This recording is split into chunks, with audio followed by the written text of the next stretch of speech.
New info on the F-47. It's got over 1,000-mile range and flies faster than Mach 2. Air Force Chief of Staff tweeted an image out today. Let's take a look at it and talk about what it might mean. 3, 2, 1, flight toss.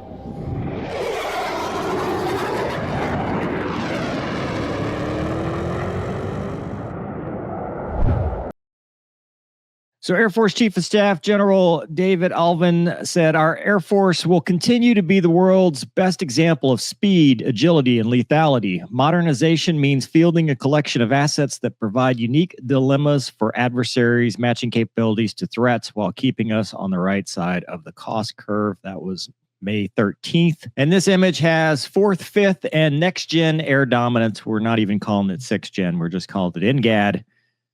And if you look at the 4th gen, it's interesting. The F-15EX is right alongside the F-16 is our remaining 4th gen fighter. So now the A-10's gone.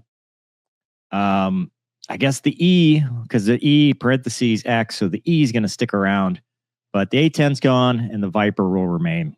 So it says here 226. It's obviously still in production. It's just starting for the EX. Combat radius, 690 miles, Mach 2.5. If you show the F-16, however, there's 830, multi-role fighter, 400-mile radius. Yeah, we don't have a lot of legs.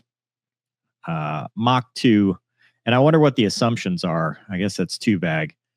Mach 2 fighter, as God intended.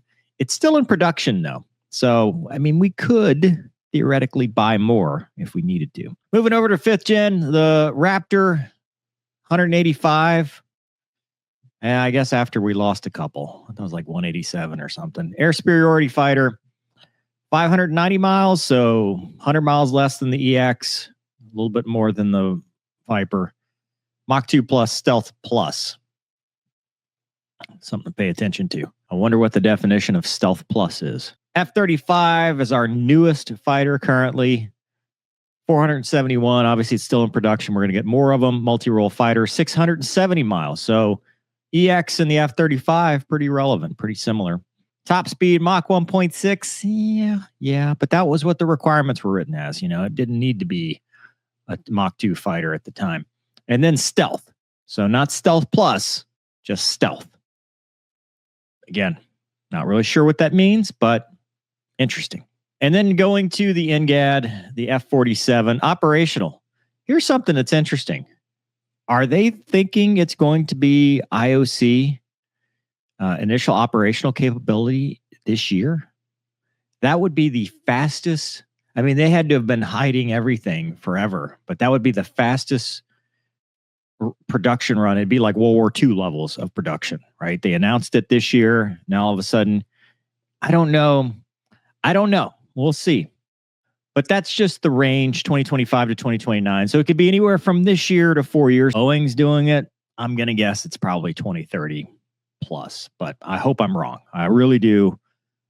Just historically speaking, it hasn't been a good run for defense contractors being on time, except for the B-21. B-21 is on time for now, as far as I know. So they're doing a 185 plan. So it looks kind of like a 1-for-1 swap with the F-22. Air superiority, again, just like the F-22. Combat radius. This is huge. And this is the breaking news right here. 1,000-mile range. Wow. That is a lot. And when you talk about contested environments and environments with area denial, i.e. South Pacific, some places in Russia, places where you don't have a lot of support, you need a big combat radius.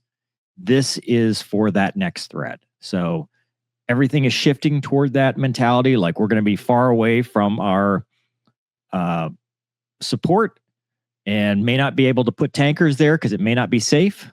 So we may need to have some standoff range. So 1,000-mile combat radius. There's your news right there. I don't think it had previously been announced. And here we are. So that's super interesting to me. And it just shows that everything is kind of pivoting toward this idea of a near-peer threat where we don't necessarily have immediate air superiority. We're fighting a war. We're fighting a war standoff with, hypersonic weapons, PL-15 type threats, stuff that goes very far. We might not be able to put our tankers where we need them, so we need the range, we need the stealth, we need the ability to project air power very far. So that's awesome that it can do that. But it says it's Mach 2 plus, get high, get fast, do good work, which is also like the Raptor. So it kind of sounded like a 1-for-1 on the Raptor. And then Stealth plus. I don't know what that means. Like, somebody smarter in the comments will have to let me know. But Stealth plus for the top speed. So Stealth plus, and just normal old stealth. And then no stealth right here. But still, world's greatest aircraft, the F-16. And then, of course, we've got the loyal wingman, the drones. They just announced one of these the other day. Wasn't all that interesting to me. But yeah, I guess that is the future. Drones, over 1,000, air superiority, combat radius of 700 miles. So it can't go quite as far as the F-47. Top speed that's classified. We could tell you, but we'd have to kill you. And it's not stealth plus. It's just normal Fat Amy stealth. Just stealth. Just nothing. And that is it. And that is what it's going to look like as we move forward. So again, 2025 to 2029, same thing, 2025 to 2029, anywhere in that 4-year window. I would bet the drones are IOC faster than the F-47. That's my guess. Different companies, different ideas. I just think it's going to be faster.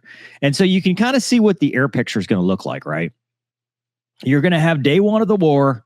You're going to have the F-47 and the loyal wingmen, the drones, creating the air superiority. They're going to establish air dominance for the first few days of the war. That's when you're going to need stealth.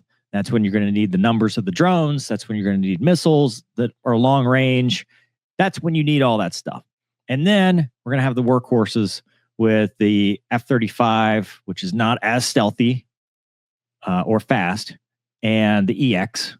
And then the Viper probably will still be around too. So, you know, first few days of the war, NGAD, going to go out there and take care of business. And then after that, we'll degrade down to 5th gen to 4th gen as the air picture settles. But you still need that workhorse. The EX, even though it's not stealth, it's got an incredible self-protection capability.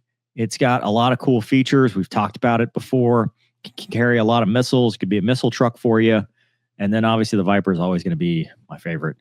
But the Raptor, it's going away, but they keep extending it, so it'll still be in the fight.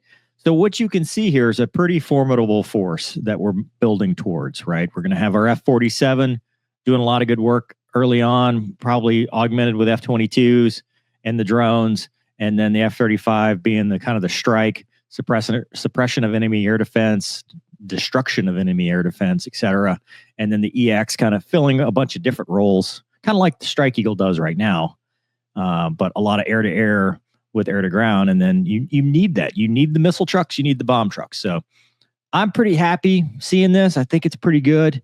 I can't wait to see, you know, how it ends up playing out. I hope that 2025 to 2029 is closer to the, you know, 2025, 2026. But I think realistically speaking, probably toward the back end of that, just because, I mean, but you know, you never know. It's a new world these days. I don't know. Anyway, real quick video on that. I thought it was a cool tweet. I love the image.